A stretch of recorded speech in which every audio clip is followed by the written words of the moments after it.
రెడ్డిని తిరుగుతుంటావు, కేటీఆర్ తిరుగుతావా? ఏం మాట్లాడినావు నిన్న సిక్స్ యాక్ట్లను విలేకరులతో?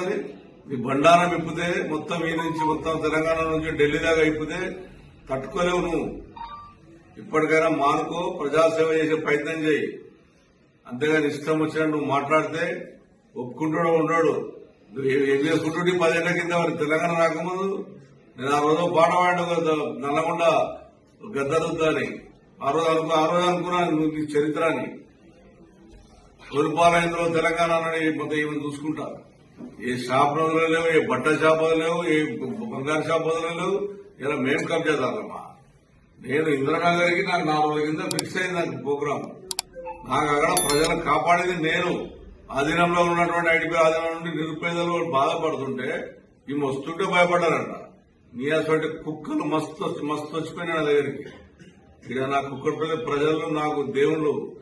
వాళ్ళ బుద్ధాలు పాదాభివందనం చేస్తా. వాళ్ళందుంచే నన్ను ఈ రకంగా గెలిపించారు, నా నీతి నిజాయితీని.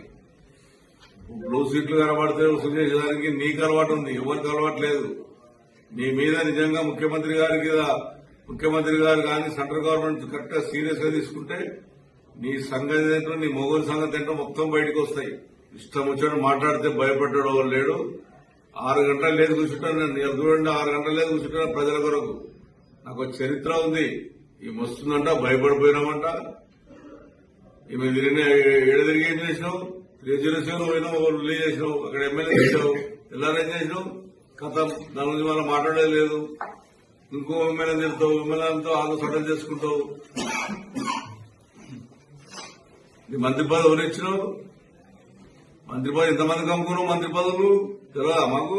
మీ నాన్న అంటే ఒక గొప్ప పేరుంది.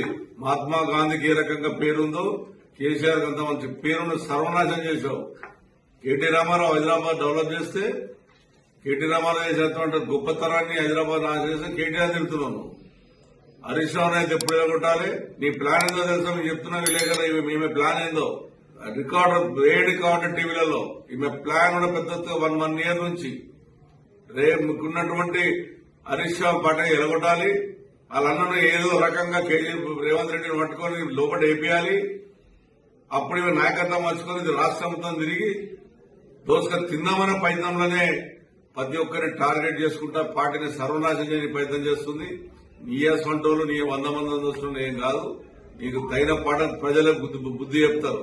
నువ్వు గెలిచింది ఒక్కసారి, సెకండ్ సారి గెలవ చేతగాలేదు నీకు. నీ అత్తారెడ్డి దగ్గర 10 మంది ఎమ్మెల్యేలు గెలిచి నువ్వు ఓడిపోయావు. మరి అంత పెద్ద ఉద్యోగకారుల మీద అంత ప్రేమ అభిమానం ఉంటే ఎమ్మెల్సీ తీసుకోకుండా నువ్వు ఈయనుండి నువ్వు ఉద్యమకారానికి బీజోనికి ఈయనుండి ఉద్యమం మేము ఉద్యమం చేసామని చెప్పినామా?